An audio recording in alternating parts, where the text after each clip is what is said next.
Love Story with RJ Sangram. खोका भाई कहिथिले जे भूली जाए से प्रेमिका, जे भूले नाही से प्रेमिकार सान भौणी। मो प्रेमिकार सान भौणी मते चिठी देछि, 4 पृष्ठार चिठी। 8 वर्ष परे पोस्टमैन हाथर चिठीटी पाई मु चमकी पड़ी। चिठी उपरे प्रिय रवि भाई आउ चिठी तले तुमर मिताली। मिताली शेफाली रे सान भौणी आउ शेफाली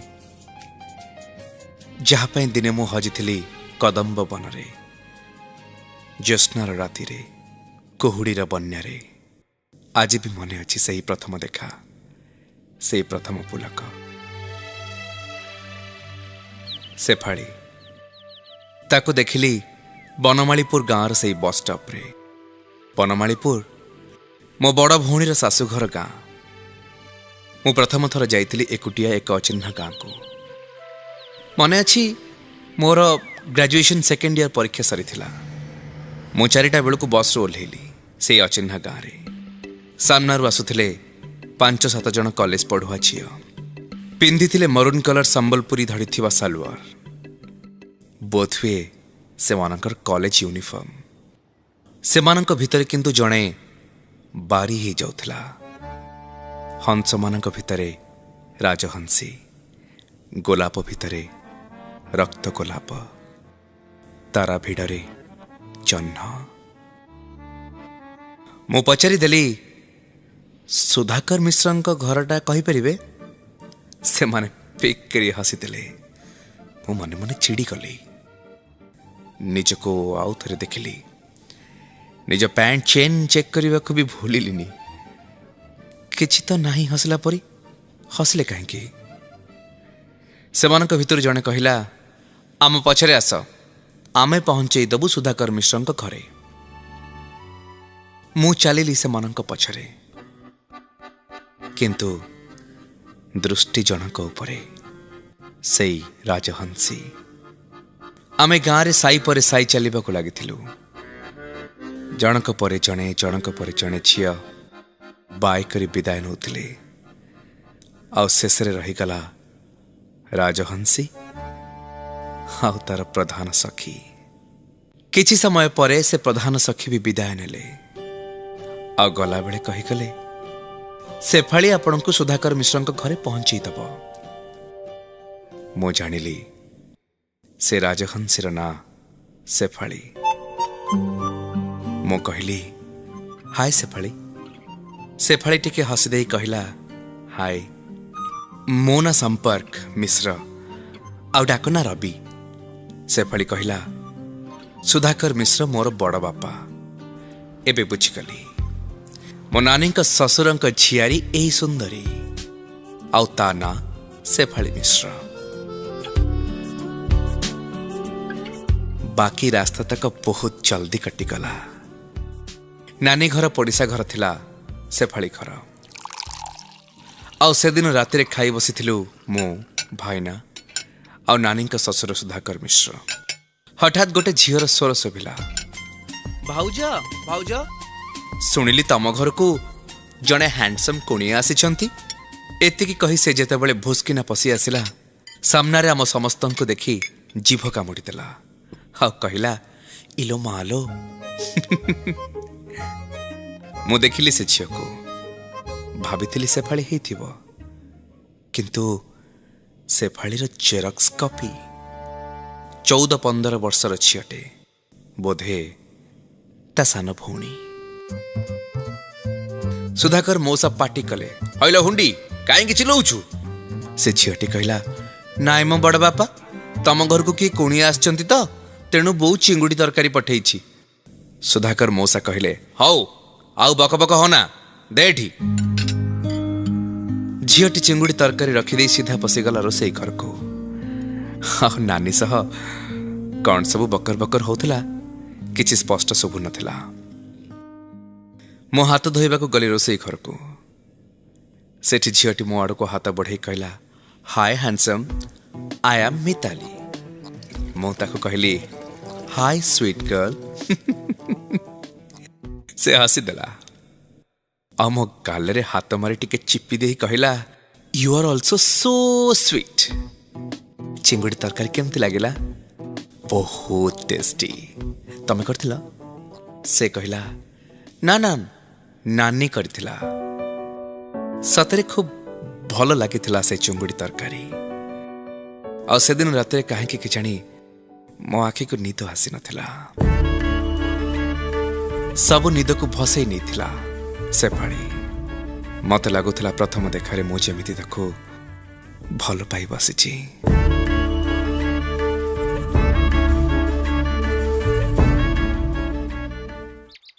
ତା ପରଦିନ ସକାଳ ନାନୀ ଘର ବଗିଚାରେ ବୁଲୁଥିଲି। ସେଫାଳିକୁ ଦେଖିଲି ବଗିଚାରେ ଫୁଲ ତୋଳୁଥିଲା। ମୁଁ ସେଫାଳି ପାଖରେ ପହଞ୍ଚିଲି। କହିଲି ହାଇ ଗୁଡ୍ ମର୍ଣ୍ଣିଂ। ସେଫାଳି ହସିଦେଲା, କହିଲା ଗୁଡ୍ ମର୍ଣ୍ଣିଂ। ମୁଁ ପଚାରିଲି ପୂଜା ପାଇଁ ଫୁଲ ତୋଳୁଛ? ସେଫାଳି କହିଲା ନା, ଏ ଟଗର ଫୁଲ ମାଳ କରି ନିଜେ ପିନ୍ଧିବି। ଫିକିନା ହସିଦେଲା। ମୁଁ ଭାବୁଥିଲି ଏ ଗାଁ ଝିଅ ଗୁଡାକ ଖୁବ୍ ମାରାତ୍ମକ। ଆରେ ଭାଇ ଯାହା ପଚାରିଲେ ଓଲ୍ଟା ଆନ୍ସର। ସେଦିନ ଦ୍ୱିପହରେ ମିତାଲି ଆସିଥିଲା। ମତେ ଭିଡ଼ି ନେଇ ଚାଲିଲା ତାଙ୍କ ଗାଁ ବୁଲିବାକୁ। ମିତାଲି ଗାଁ ଝିଅଟେ କିନ୍ତୁ ଭାରି ସ୍ମାର୍ଟ। ଆଉ ସେ ଗାଁ ଦାଣ୍ଡରେ ମୋ ହାତ ଧରି ଡଗଡଗ ହେଇ ଚାଲୁଥିଲା। ଆଉ ଚାଲିଲା ବେଳେ ତା ପାଟିରେ ବାଟୁଳି ବାଜୁନଥିଲା। ମୁଁ କହିବି ବନମାଳୀପୁର ଗାଁରେ ବୋଧେ ମିତାଲିଠୁ ଭଲ କେହି ସେ ଗାଁକୁ ପୁଛି ନଥିବେ। ମିତାଲି ମତେ ଦେଖେଇଥିଲା ତାଙ୍କ ଗାଁ ପୋଖରୀ, ବୁଲେଇଥିଲା ଆମ୍ବ ତୋଟା, ଝାଉଁ ବଣ, ଶୁଣେଇଥିଲା ସୁଦୂର ସମୁଦ୍ରର ମୃଦୁ ଗମ୍ଭୀର ଗର୍ଜନ, ଦେଖେଇଥିଲା ଗାଁ ମାଇନର ସ୍କୁଲ ବଗିଚା, ଶିବ ମନ୍ଦିର, ସେଇ ଭଙ୍ଗା କୋଠି ଯାହା ଭିତରୁ ଆଜି ବି ରାତି ହେଲେ କୋଉ ଏକ ମୃତ ମହିଳାଙ୍କ କ୍ରନ୍ଦନ ଶୁଭେ। ଆଉ ବୁଲେଇଥିଲା ତାଙ୍କ ଗାଁ ହାଇସ୍କୁଲ ଯୋଉଠି ସେ 10ମ ଶ୍ରେଣୀରେ ପଢ଼େ। ମୁଁ ରହିଥିଲି ବନମାଳୀପୁରରେ ମାସଟିଏ। ଏଇ ମାସରେ ମୋର ସେଫାଳି ଆଉ ମିତାଲି ସହିତ ବେଶ୍ ପରିଚୟ ହେଇଯାଇଥିଲା।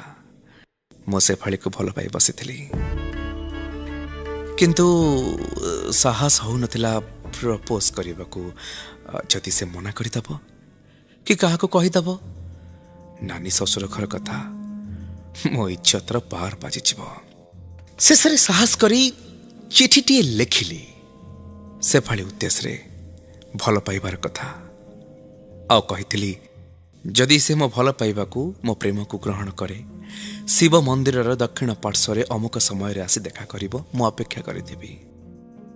ଆଉ ସେଫାଳି ଯଦି ନ ଆସେ ମୁଁ ଭାବି ନେବି ସେ ମୋ ଭଲ ପାଇବାକୁ ଅସ୍ୱୀକାର କଲା। ଚିଠିଟା ଲେଖି ଦେଇଦେଲି ମୁଁ ମିତାଲିକୁ। କହିଲି ନାନୀକୁ ଦେଇଦେବୁ। ମୁଁ ବନମାଳୀପୁର ଛାଡ଼ିବାର ପୂର୍ବ ସନ୍ଧ୍ୟା। ମୁଁ ଅପେକ୍ଷା କରିଥିଲି ଶିବ ମନ୍ଦିରର ଦକ୍ଷିଣ ପାର୍ଶ୍ୱରେ ଆମ୍ବ ଗଛ ମୂଳରେ। ପ୍ରବଳ ବର୍ଷା ହେଉଥିଲା। ସନ୍ଧ୍ୟା ଯାଇ ରାତି ହେଲା, କିନ୍ତୁ ସେଫାଳି ଆସିନଥିଲା। ଆଉ ତା ପରଦିନ ସକାଳକୁ ମୁଁ ସବୁଦିନ ପାଇଁ ବନମାଳୀପୁର ଛାଡ଼ି ମୋ ସହରର ବସ୍ ଧରିଲି। ବନମାଳୀପୁର ଛାଡ଼ିବା ପରେ ମୁଁ ସେଫାଳିକୁ ଭୁଲି ଯାଇଥିଲି। ଆକର୍ଷଣ ଧୀରେ ଧୀରେ କମି ଯାଇଥିଲା। ମୁଁ ବ୍ୟସ୍ତ ରହିଲି ମୋ ପାଠପଢ଼ା, ଚାକିରି ଖୋଜାରେ। 4 ବର୍ଷ ପରେ ସେଫାଳି ସହ ସାକ୍ଷାତ ହେଇଥିଲା ତା ବାହାଘରରେ। ଆମ ଘର ତରଫରୁ ମୋତେ ଦାୟିତ୍ୱ ଦିଆଯାଇଥିଲା ଭାର ବ୍ୟବହାର ସହ ଯିବା ପାଇଁ। ସେଇଠି ମିତାଲି ସହ ବି ସାକ୍ଷାତ ହେଇଥିଲା। ସେ ସାକ୍ଷାତ ଥିଲା ସେ ଦୁହିଁଙ୍କ ସହ ମୋର ଶେଷ ସାକ୍ଷାତ। ସେଇ ସାକ୍ଷାତର 3 ବର୍ଷ ପରେ ସେଇ ସେଫାଳି ଏକଦା ମୋ ପ୍ରେମିକା, ତା ସାନ ଭଉଣୀ ଆଜି ମୋତେ ଚିଠି ଦେଇଛି। ମିତାଲି ଚିଠି ଦେଇଛି, କହିଛି ସେ କ'ଣ ଗୋଟେ ପ୍ରାୟଶ୍ଚିତ କରିବାକୁ ଚାହେଁ। ବିକଳ ଅନୁରୋଧ କରିଛି ଥରଟିଏ ତାକୁ ମୁଁ ସାକ୍ଷାତ କରେ। ତା ମୋବାଇଲ ନମ୍ବର ଦେଇଛି। ଭଦ୍ରକରେ ପହଞ୍ଚି ତାକୁ କଲ୍ କରିବାକୁ କହିଛି। ଶେଷରେ ଲାଲ କାଳିରେ ଲେଖିଛି, ଥରୁଟିଏ ରବି ଭାଇ, ଥରଟିଏ ଦେଖା କରିବ। ମୋତେ ତମକୁ କିଛି ଦବାର ଅଛି।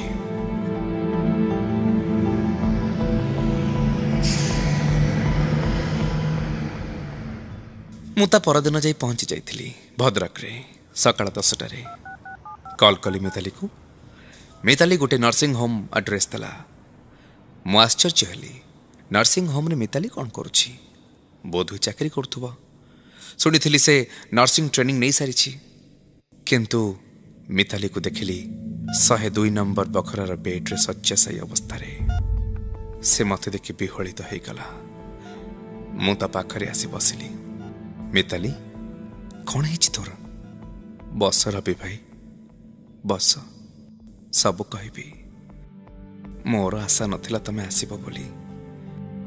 मु गोटे बड़ पाप करछि रवि भाई, तमे मते क्षमा करथब करिब ना? एतक कही मिताली मते 2टा चिठी पढ़ाई देला। मु आश्चर्यचकित हो चिठी 2टा नहीं देखिली। से चिठी जहाँ मु शेफाली को लिखिथिली 7 वर्ष तले मिताली को देइथिली ता नानी को दबा पाई। आउ आर चिठीटा शेफाली लिखिथिला मते, कहिथिला से मते भल पाए। आउ मु जदि ता भल पाइबा को स्वीकार करे से दिन संध्यारे शिव मंदिरर बाम पार्श्वर अपेक्षा करिथिबी। मु आश्चर्यचकित हो मिताली मुह को चाहिली, कारण मु तो शेफालीर से चिठी पाई नथिली। मिताली कहिला, मने अछि रवि भाई, से संध्या कथा तमे ठिया हेइथिला मंदिरर दक्षिण पार्श्वर नानी को अपेक्षा करी। नानी ठिया हेइथिला मंदिरर बाम पार्श्वर तमको अपेक्षा करी। प्रबल वर्षा होतला, तमे भिजुथिल, नानी भिजुथिला, आउ मु भिजुथिली मंदिरर मुखशाला पाखरे। फरक एतिकी, तमे दुहे भिजुथिल वर्षारे, आउ मु भिजुथिली मो आखिर लुहरे। इच्छा होतला दौड़ी जीवी नानी पाखकू, मिसेई देवी तम देहिकी, किंतु ना पारिलिनी। भूल कली, पाप कली, दोष कली, कारण मु तमको भल पाउथिली रवि भाई, बहुत भल पाउथिली। तम चिठी थिला मो पाखरे, नानी चिठी भी थिला मो पाखरे। मु किंतु स्वार्थपर साजिथिली, काहाकू भी चिठी देई नथिली। केमिति देई थांती? कौन एते सहज देई दबा निज प्रेम को, निज भल पाइबा को आउ काहाकू? मु तो साधारण झीटे, देवी नुहे कि महिषी महिला नुहे। रवि भाई, मो भल पाइबा पाई मु स्वार्थपर साजिथिली। ना तम मन कथा नानी को जणेली, ना नानी मन कथा तमको। अविडंबना, मो मन कथा भी मनरे मारी रहीगली। कौ एक अप्रत्याशित आशारे तमे गला परे अनेक कांदिली रवि भाई। जेतेबेले गाँ सारा शोई थाए, तमको भल पाउथबा शेफाली नानी शोई सारी थाए। शेफाली नानी को भल पाउथबा संपर्क शोई सारी थाए। मो किंतु सेतेबेले चेई थाए, तमको मने पकई कांदी कांदी तकिया भिजौ थाए। घरर कबाट खोली बाहर को आसे, निदुआ लुह भरा आखिरे आकाश को चाहे। तारा मान को गणी गणी मन भूलैबा को वृथा चेष्टा करे। जह्न को देखी गुणु गुणु ही गीत गाए, पुणी हठात चुप हो जाए। घर भीतर को दौड़ी जाए लोटी पड़े बिछणारे। कई कई हे कांदी पुणी भिजाए तकिया को। नानी उठी पड़े। मो लुह मते पचारे, काहे कांदुछु? मते अयुत अयुत प्रश्न पचारे, जार किछि भी उत्तर न थाए मो पाखरे। कि उत्तर देवी? सब उत्तर रे तो तमे थाओ रवि भाई। शेष थर तुमको देखी नानी बाहाघर रे। तमे खाई बसी आम खलाबाड़ी रे पड़िथिबा डाइनिंग टेबल रे। रवि भाई, तमे पर भल पाउथला शेफाली नानी को? नानी पर भल पाउथला तमको? कहीं मु तो देखिनी किछि व्याकुलता, भल पाइबार भाव प्रवणता। नानी तमको भूलीगला, परे रमेश भाई को भल पाई बाहा ही चलीगला। तमे भूलीगल नानी को, आ थरे भी चेष्टा कलनी पाइबाकू ता प्रेम को। किंतु मु कहीं भूली पारलिनी तमको? कहीं आउ कहीं तो आसलेनी मो जीवन रे। केते पुओ प्रपोज कले, हेले कहीं तो मो हृदय को चहलई पारलेनी। घरे बाबा माँ अनेक प्रस्ताव आनिले मो बाहाघर पाई समस्त को मना करदेली केमिति ग्रहण करथांती से सब प्रस्ताव तुमको निज हृदय निज अंतर रे सर्वोच्च स्थान दे सारी से बनमालीपुर गाँवर से 30 दिन तुमर रहणी भितर तुमको तो मुझे निजर कर सारी किंतु जेते भल पाइले भी मन भितर गोटे पाप गोटे अपराध बोध भाव गोटे अवशोष मु दोषी तुम पाखरे नानी पाखरे नानी को क्षमा मागी सारी केवल तुमको मागिबा बाकी अच्छी मते क्षमा दबनी रवि भाई रक्त कर्कट रोगर जीवाणु गुड़िक मो आयुष को सारी सारे आउ कि मासर जीवन मो पाखे सेतिक दिन बिना अपराध बोधरे बंचा चाहे मत सेतिक दिन दे दियो रवि भाई मत क्षमा कर दियो मत क्षमा कर दियो एतिकी कही मिताली भें भें करी कांदी पकेला मो पाखे भाषा नथिला जी भूली जाए से प्रेमिका जी भूले नहीं से प्रेमिकार सान भौणी मु देखुली मो प्रेमिकार से ही सान भौणी को मु देखुली प्रेमर से ही देवी को मत नीरव भाव में भल पाई से छोट झील को जहाँ पाखे मु आहरी छोट हो जाऊली भावुली कहीं ईश्वर आमको शक्ति देना बुझा आमको नीरव प्रेम करुवा मनर अंतर्निहित भाषा को मु विदाय नहीं आसुली मो आखि लुहरे भरी जाऊला भावुली कहीं ईश्वर यही छोट झीर जीवन को एते छोट कर जहाँ फल पाइबा ग्रहण करने को मो मनरे शक्ति नथिला कि साहस मु नर्सिंग होम रो से रूम रू बाहरी जाऊली निज आखिर लुह को पोछि मिताली पछरू डाकिला रवि भाई मु फेरली ता बेड पाखक आ मो हाथ थरई देला किछि मो हाथ खोली देखिली सिंदूर फरुआटीए मु से फरुआ खोली टीपर टीपे सिंदूर नेली मिताली मथारे लगेई देली।